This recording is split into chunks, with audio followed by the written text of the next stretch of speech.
en ce jour de la célébration de la journée nationale de l'enseignement, une journée sombre pour les enseignants et surtout les élèves vivant les zones occupées par le rebelle à l'est de la République démocratique du Congo.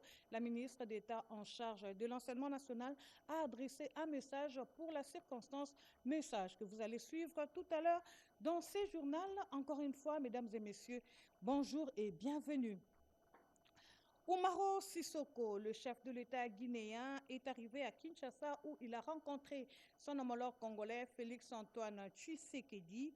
Umaro Sissoko, au cours de cette visite de travail en République démocratique du Congo, a été élevé au rang du grand coordonnateur dans l'ordre Kabila Lumumba, et c'est pour son dévouement dans la promotion du panafricanisme et la paix en Afrique. Le détail dans ces reportages.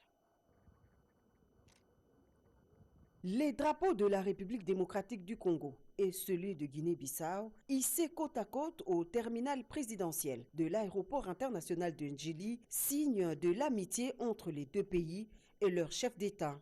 Accueilli par la première ministre chef du gouvernement, l'hôte de marque a traversé la ville de Kinshasa jusqu'au palais de la Nation où l'attendait personnellement son homologue Félix-Antoine Tshisekedi Tshilombo. Le cérémonial d'accueil est celui d'une visite officielle. L'hôte du chef de l'État congolais, le général Umaro Sissoko Embalo, fera ensuite un bref passage des troupes en revue, une tradition qui témoigne du respect et de la coopération entre les deux nations.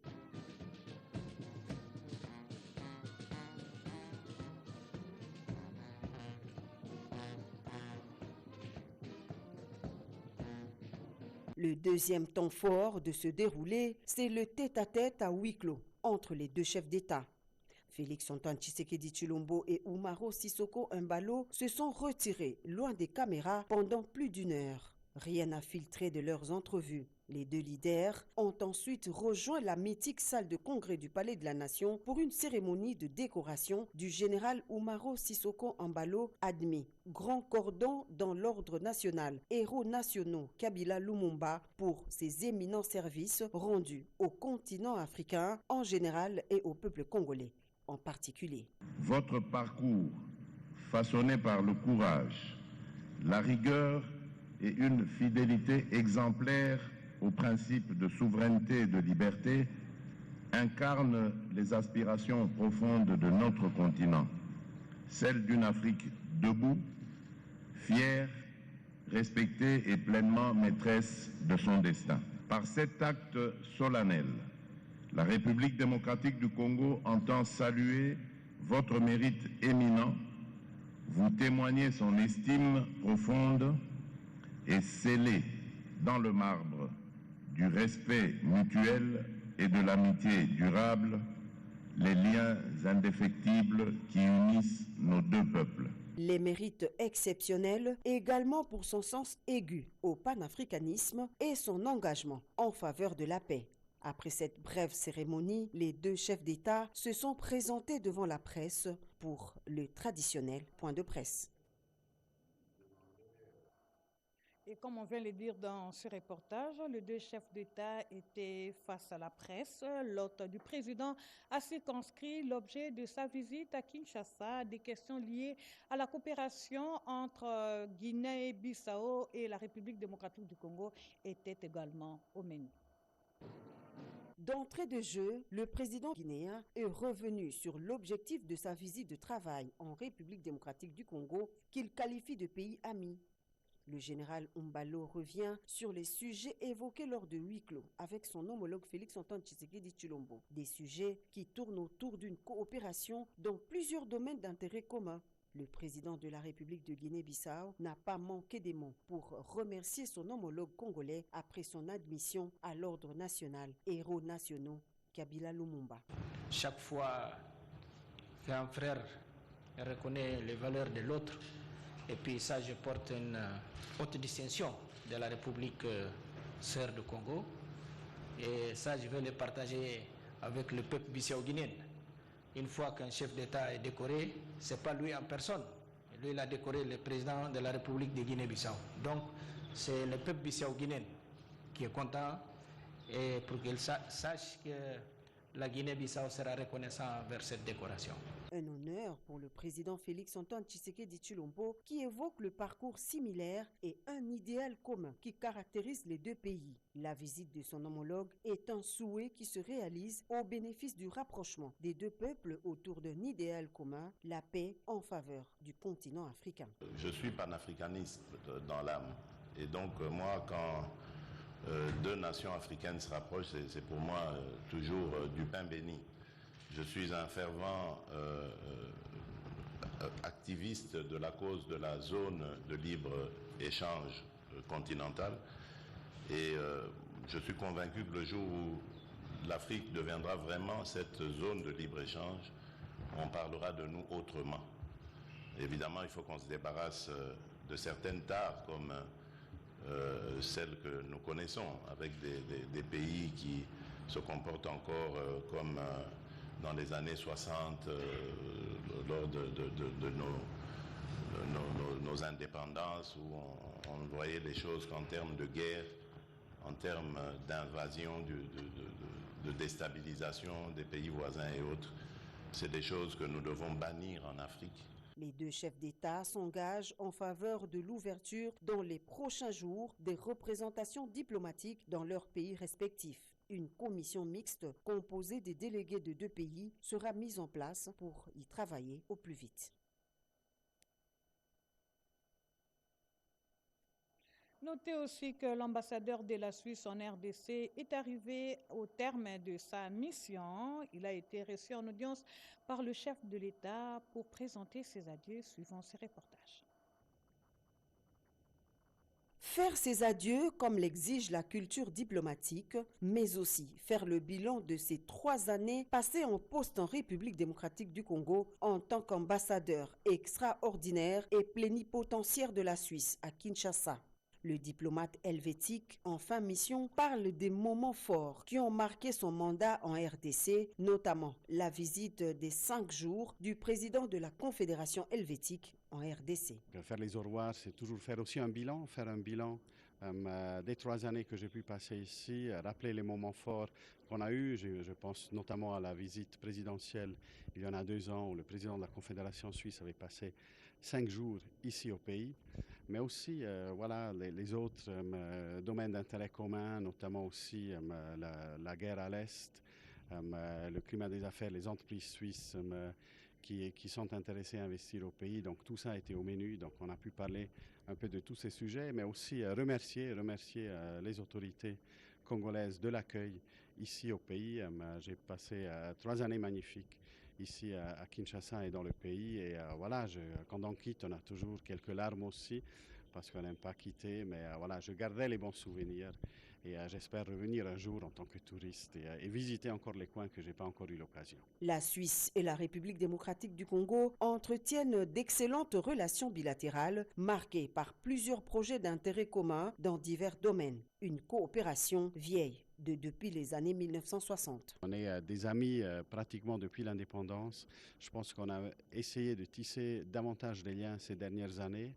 Dans plusieurs domaines. Aujourd'hui, on a plusieurs entreprises suisses qui sont actives au pays et qui ont aussi des projets d'investir davantage. Mais la RDC est en même temps aussi un pays prioritaire pour la coopération internationale de la Suisse. On est très actifs dans l'aide humanitaire, mais aussi la coopération bilatérale, donc de développement, où on travaille directement avec des acteurs locaux pour le bien-être et le développement de la population congolaise. Pour rappel, le président de la Confédération helvétique, Alain Berset, avait effectué une visite officielle en RDC du 12 au 16 avril 2023. Reçu par son homologue Félix-Antoine Tshisekedi Tshilombo, la visite était placée sous le signe de l'aide humanitaire avec une descente à l'est de la RDC en signe de solidarité aux nombreux réfugiés congolais victimes de l'agression du Rwanda et de ses supplétifs du M23.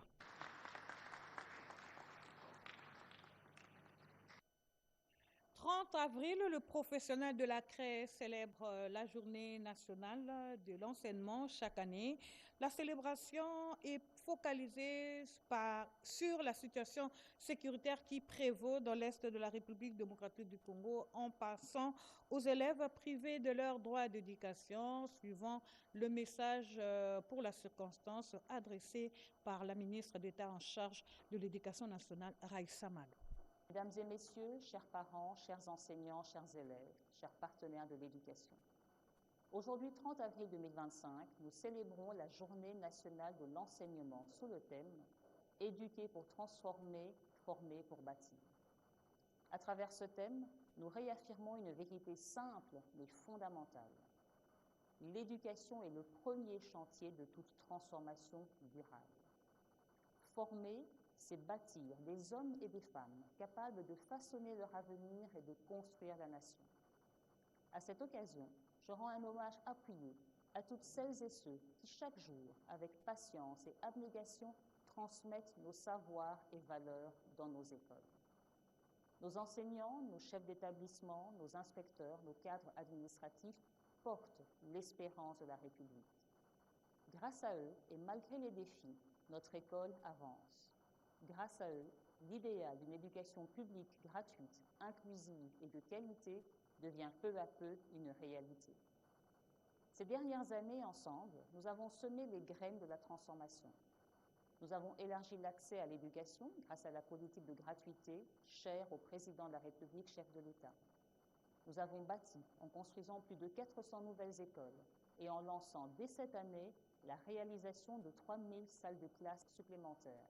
Nous devons tendre la main aux plus vulnérables, enfants déplacés, enfants en situation de handicap, filles exposées aux violences basées sur le genre. Plus profondément encore, l'école doit redevenir le berceau de notre résilience collective. Là où l'éducation s'épanouit, la citoyenneté grandit. Là où l'on forme des esprits libres et solidaires, les sociétés résistent mieux aux crises, aux violences et aux divisions. Je vous invite, chacune et chacun, à renouveler aujourd'hui votre engagement. Enseignants, soyez les bâtisseurs patients de l'avenir. Parents, soyez les premiers alliés de l'école. Élèves, soyez les artisans de votre propre destin. Nous sommes l'éducation nationale. Nous préparons l'avenir de nos enfants. Nous construisons la nation. Je vous remercie. Cap vers le Maroc, où la 3e édition du Forum de dialogue parlementaire se poursuit normalement. Les travaux de la 2e journée ont eu le privilège d'être présidés par le président du Sénat, Jean-Michel Samalou Condé, autour du thème « Les technologies modernes et l'intelligence artificielle au service de l'évolution et du développement industriel dans le Sud ».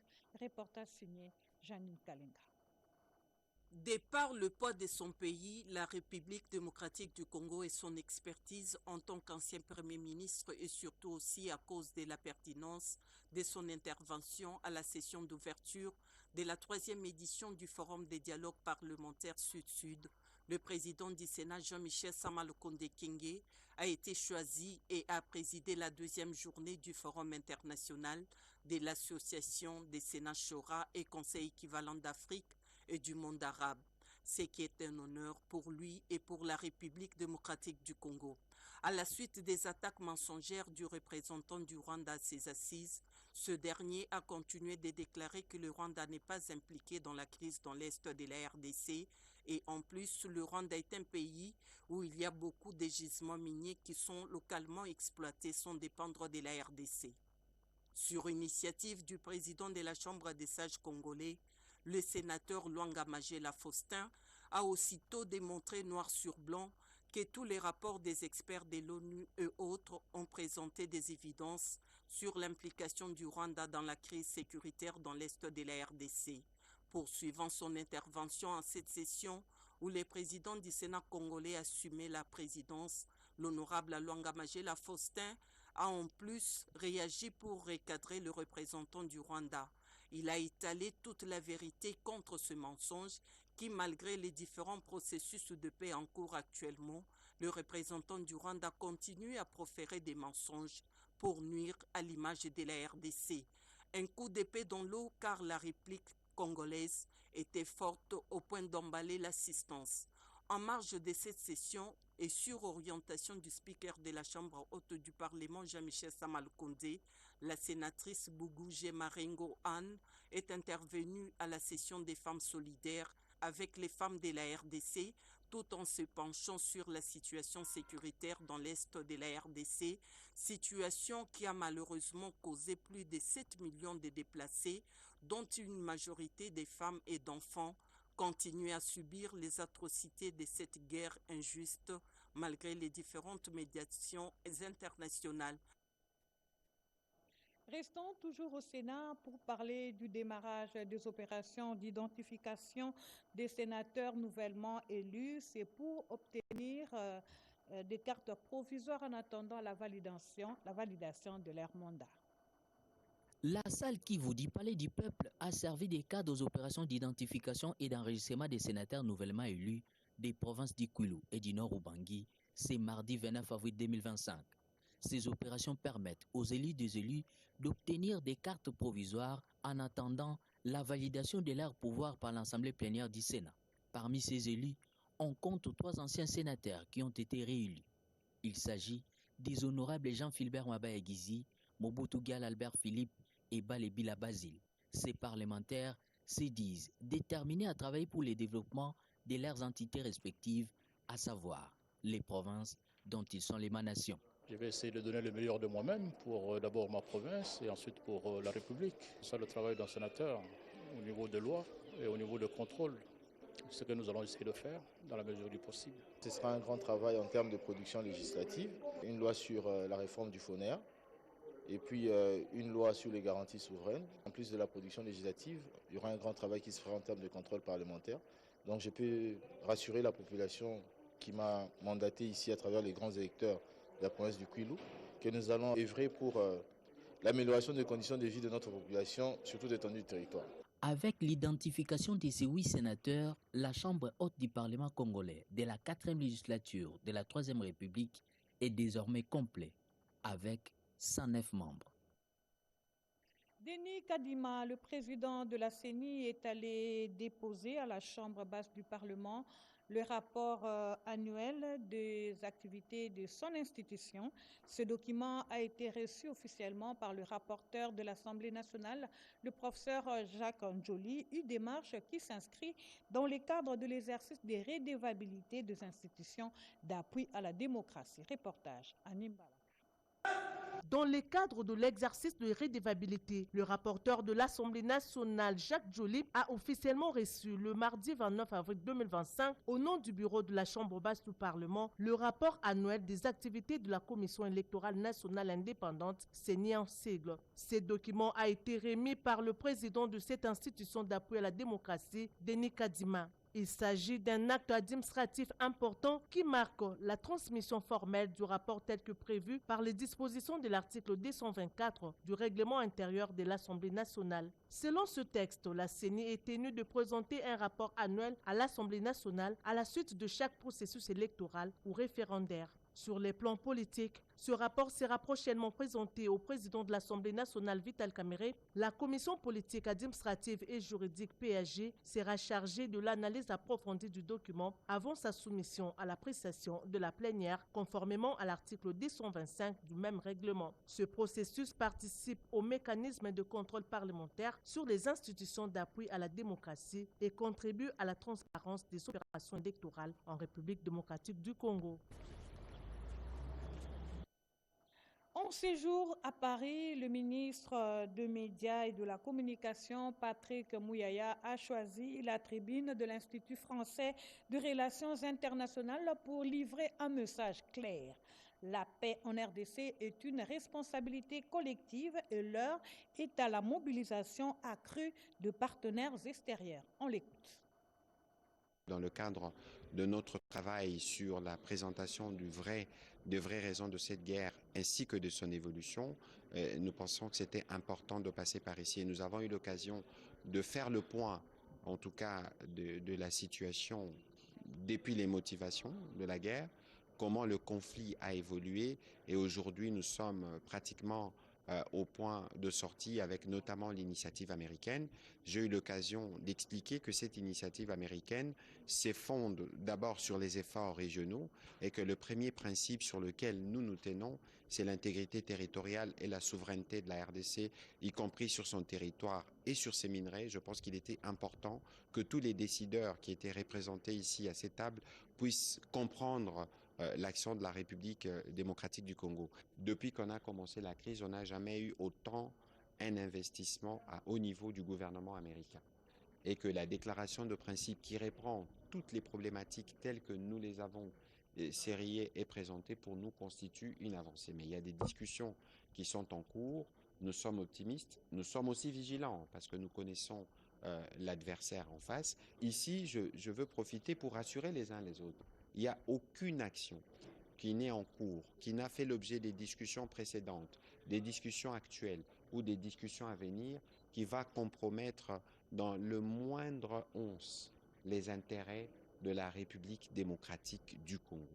Les intérêts de la République démocratique du Congo seront garantis de bout en bout. C'est cela la ligne directrice du président de la République et c'est ce sur quoi tout le gouvernement travaille. Au chapitre de médias, parlons également de la cérémonie d'installation de la nouvelle direction provinciale de l'Agence congolaise de presse au Kasaï, cérémonie qui a connu la présence sur place du DG de l'ACP. Angèle Mabiala. Dans une ambiance solennelle, les officiels, la presse et la population ont pris part à cette cérémonie d'installation. Après les mots de bienvenue et la remise de documents officiels, la nouvelle direction provinciale a été présentée au public. Prenant la parole devant l'assistance, le directeur général de l'ACP, Bienvenu Bakoumania, a exprimé sa satisfaction quant à la matérialisation de lignes de mission lui confiée par le chef de l'État, celle d'assurer la salubrité médiatique en République démocratique du Congo. Chers notables, vous avez été d'une contribution décisive qui a politiquement, administrativement, logistiquement aidé à ce que ce bureau soit opérationnel en ce 28 avril 2025. Saluant la contribution décisive des notables de cette contrée à l'aboutissement de cet ouvrage, le DG de l'ACP a également invité les notabilités des autres nouvelles provinces à suivre le modèle imprimé par les notables du Kasaï. Le gouverneur de province voit en cette implantation un moyen de relayer avec précision la réalité de la province. La directrice de l'ACP au Kasaï a insisté sur le fait que le potentiel économique, culturel et humain de la province mérite une information fiable et équilibrée. L'implantation de cette direction provinciale marque une étape cruciale dans la volonté de l'ACP de se rapprocher de ses publics et découvrir l'actualité de cette région riche et diversifiée. Le Kasaï, avec son potentiel économique, culturel et humain, mérite une information fiable, équilibrée et accessible à tous. Avec cette nouvelle implantation, l'ACP veut rapprocher l'information institutionnelle de la population et porter haut les voix locales. La cérémonie s'est achevée par une visite guidée des nouveaux bureaux de l'agence, symbole d'une ère nouvelle pour la communication officielle au Kasaï. La numérisation des entreprises publiques vœu du chef de l'État et la Société nationale des loteries s'en approprie en digitalisant ses services. Encore une fois, suivant Angèle Mabiala. Les entreprises publiques doivent contribuer au développement du pays par une production maximale. Pour y parvenir, il faudrait qu'elles répondent aux normes requises au rythme des nouvelles technologies. C'est le cas de la Société nationale de loterie, où les agents et cadres travaillent et à peu manuellement, ce qui causait une lenteur dans le traitement des dossiers. Aujourd'hui, cette entreprise publique est digitalisée. Elle a un nouveau site web, www.bet243.net. De quoi réjouir les parieurs qui font de plus en plus confiance au management de Madame le directeur général Claude Solange Chibakayoa. Notre société est majoritairement jeune. Alors les jeunes sont épris du foot. C'est ainsi que nous avons pensé à eux. Au lieu que nous nous cantonnons que sur l'hippique, nous avons aujourd'hui évolué avec le pari sportif. Alors pour ça, Nous allons travailler en ligne. Les gens n'auront plus besoin de se déplacer. La Sonal, une entreprise congolaise pour les Congolais. L'appel est donc lancé aux compatriotes de jouer et de gagner. Il n'y a aucun trucage, rassurent les responsables de cette entreprise. Le cash est sans appel à chaque opération. La preuve, c'est ce parieur qui n'a misé que sur 6 000 francs congolais et il est tout heureux aujourd'hui de gagner plus de 28 millions de francs congolais. Autre bonne nouvelle, c'est l'acquisition d'une nouvelle agence Anjili, question de permettre aux Ndjiloises et Ndjilois de jouer en toute quiétude. Audience accordée par le DG de l'Agence congolaise de grands travaux Nikunzaou au gouverneur du Tanganyika en séjour ici à Kinshasa. Au menu, la dégradation du boulevard Lumumba et la sécurisation de partenaires. Une fois la présentation de l'entreprise faite à l'intention de cet hôte de marque, le directeur général Nikunzaou a énuméré les différentes interventions de la CGT dans cette partie du pays. La province du Tanganyika a bénéficié du programme sino-congolais d'un boulevard de 4 voies de 12,5 km qui va de la colline d'État jusqu'à l'aéroport de Kainda. Cet ouvrage de haute facture a beaucoup perdu de sa superbe suite à la montée des eaux du lac Tanganyika. Sa dégradation a été au centre de cet échange entre Nikunzaou et Christian Kitungwa, gouverneur du Tanganyika, ce mardi 29 avril. Nous risquerons de voir cette route se couper en deux. Il a été lui-même avec nous sur terrain. Nous avons mis la main à la pâte et surtout avec le concours de monsieur le directeur général, nous avons vu cette route se relier avec nos partenaires de Faïtouane. Aujourd'hui, cette question persiste et nous nous sommes rencontrés pour que l'on réfléchisse sur des solutions adéquates et que ces solutions puissent se résumer dans la résilience. Autre investissement de la CGT dans le Tanganyika, la route Kalemi-Manono à construire sur 450 km en partenariat public-privé grâce à la firme Faepon. Les travaux déjà en cours se butent à quelques soucis d'insécurité dans la zone. Une situation qui va vite changer à en croire le gouverneur Christian Kitungwa. Nous avons rassuré monsieur le directeur général par rapport à cette question, notamment la sécurisation de biens et de personnes qui vont être là pour la route Kalemi-Manono. Autour de la table, pour ce temps d'entretien, Nikunzaou s'était entouré de ses principaux collaborateurs, dont son directeur général adjoint, Jean-Claude Midombouete. Et si vous ne le savez pas, sachez que plus ou moins 4 avenues dans la commune de la Gombe sont réfectionnées grâce à l'impulsion de l'exécutif provincial de la ville de Kinshasa. C'est le constat de nos confrères Eric Kabamba et Rigen Shindano.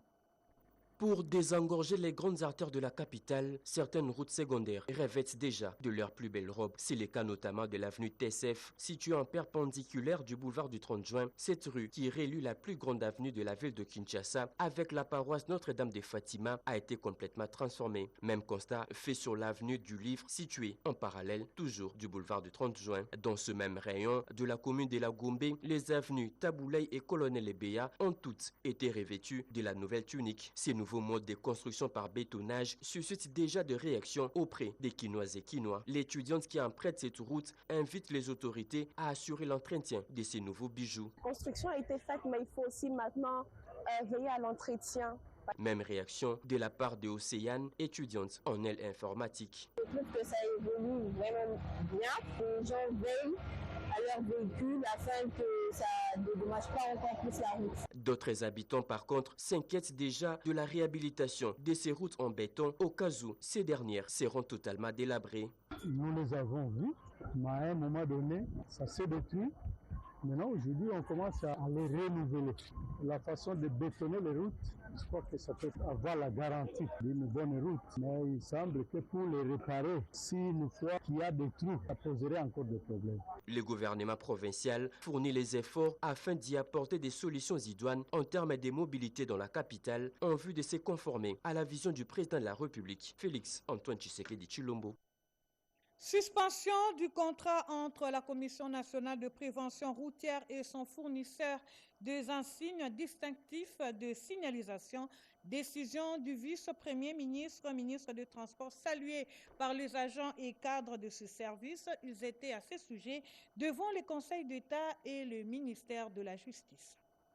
Ils étaient nombreux ce lundi devant les conseils d'État, mais également au cabinet du ministre d'État en charge de la justice. Les délégués syndicaux de la CNPR, Commission nationale de prévention routière, accompagnés des agents et cadres de ce service technique et spécialisé de l'État, c'était pour exprimer leur soutien à la décision du vice-premier ministre des Transports et Voies de communication portant suspension du contrat entre la CNPR et son fournisseur des insignes distincts de signalisation. Selon l'avocat conseil de la CNPR, la décision du vice-premier ministre vise l'amélioration significative de la qualité du travail pour la circulation dans la ville de Kinshasa. C'est une procédure d'urgence. Nous sommes venus défendre les intérêts de la Commission nationale de prévention routière. C'est vraiment flagrant lorsqu'on analyse ces dossiers de all impressor. Quelqu'un qui est payé régulièrement, mensuellement, sans fournir un seul signe distinctif à la CNPR. La délégation syndicale de la CNPR dénonce donc la prédation de ces services de l'État par un particulier dont son fournisseur. Pour le président de la délégation syndicale de la CNPR, Franklin Mbokolo, un établissement de l'État ne peut faire objet de prédation. Le VPM Jean-Pierre. Donc, il a rétabli la CNPR dans ses droits en annulant les contrats. Et puis il a signé un arrêté qui fait la clé de répartition pour que la CNPR à son tour puisse payer les partenaires en fonction des imprimés de valeurs. Les cris des syndicalistes et de l'ensemble du personnel de la CNPR ont eu un écho favorable auprès du ministre d'État en charge de la justice. Une représentation de la délégation syndicale de la CNPR sera reçue le mercredi par le ministre d'État de la Justice et garde des Sceaux, Constant Moutamba. Belle initiative, une matinée de solidarité a été organisée le lundi dernier par le Fonds national de promotion et services sociaux pour une mobilisation et une collecte en faveur de filles et femmes victimes de la guerre à l'Est, le FARDC et le Ouazalendo. Les détails avec Rikin Zouzi. La guerre qui sévit l'Est de la RDC n'a pas laissé indifférent le personnel féminin du Fonds national de promotion et des services sociaux, FNPSS en sigle. Sous le guide éclairé de Mme Alice Mirimo, son administrateur, directeur général, qui a organisé à Kinshasa une journée d'hommage aux victimes et à ceux qui se battent jour et nuit pour sauvegarder l'intégrité territoriale. Entendez les FARDC et les compatriotes Ouazalendo. Une façon pour elle de clôturer également les activités qui étaient dédiées au mois de la femme. Nous avons voulu manifester cette solidarité et aussi faire notre geste de collecte de fonds pour que nous puissions aller le verser dans les comptes bancaires qui a été ouvert par le ministre des Finances. C'est notre façon pour nous de manifester notre appui aux efforts de son Excellence, Monsieur le Président de la République, son Excellence Félix-Antoine Tshisekedi Tshilombo, ces efforts qu'il ne cesse de déployer tout le jour pour que la paix revienne à l'est de notre pays. Nous avons pris le soin de manifester aussi notre compassion et aussi notre souhait de voir la fin des hostilités, la fin de la guerre. Le FNPSS encourage par ailleurs toute la population à y participer et place au cœur de son action cette valeur chère qui est le social dans la solidarité, a rappelé Alice Mirimo. C'était avec la participation de la secrétaire générale au genre et du représentant du ministre des Affaires sociales. Congo Téléma, cet appel lancé par le gouvernement est approprié par les Congolais vivant en dehors du pays. L'un d'eux, Papi Chamala, leader du parti politique Congo Fort en séjour à Kinshasa, a pris part dans plusieurs émissions télévisées pour soutenir ces concepts. Congolais Téléma n'est pas un slogan pour Papi Chamala, leader du parti politique Congo Fort, l'un des organisateurs des marches organisées en France contre l'agression dans l'est du pays. Il a séjourné à Kinshasa dans le cadre des consultations politiques initiées par le chef de l'État Félix-Antoine Tshisekedi, surnommé Ouazalendo Papi Chamala, et passé dans plusieurs émissions sur la chaîne nationale pour témoigner son soutien indéfectible au chef de l'État aux FARDC, aux Wazalendo et aux compatriotes en détresse. Pendant son séjour dans sa terre natale, le nationaliste Papi Tchamala s'était rendu à Kisangani pour rendre visite aux victimes des conflits intercommunautaires Mbole-Lengola, dans le site Konga-Konga. Bien après, il a été reçu par le premier Wazalendo de la Chopo, le gouverneur Paulin Lendongolia.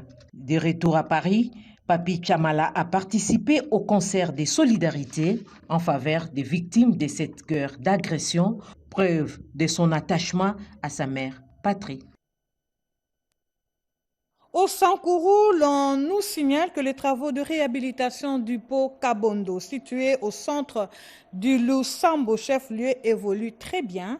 Le gouverneur du Sankourou, Victor Kitenge, exprime ainsi sa satisfaction. À sa descente d'Ilié, le gouverneur de province, Victor Kitenge Kanyama, a été reçu par le directeur provincial de l'OVD Sankourou, l'ingénieur Thomas Tohadi Kalonda, qui a donné les explications nettes et claires sur ces ponts qui relient l'ancienne cité au quartier administratif.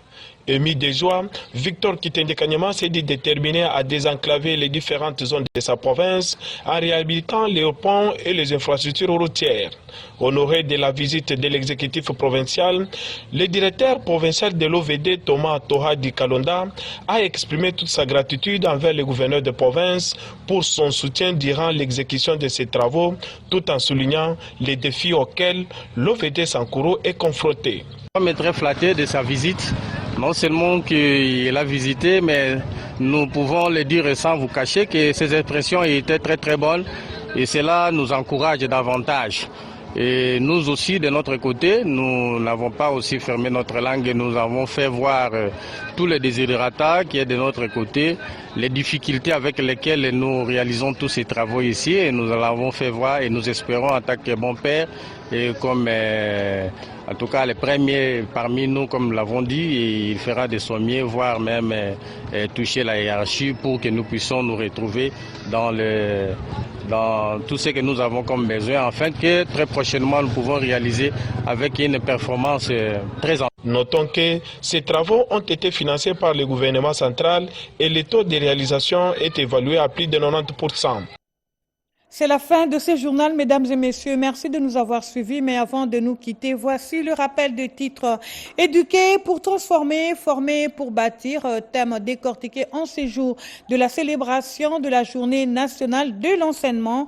Une journée sombre pour les enseignants et surtout les élèves vivant dans les zones occupées par le rebelle dans l'est de la RDC, privés de leur éducation. Vous avez suivi dans ce journal le message de la ministre d'État en charge de l'enseignement national, Madame Raissa Malou. Mesdames et messieurs, encore une fois, merci de nous avoir suivis. Restez branchés sur la télévision nationale. Une autre session d'information, c'est à 13h30 dans une présentation d'Emindaya. D'ici là, restez branchés et portez-vous bien. Merci.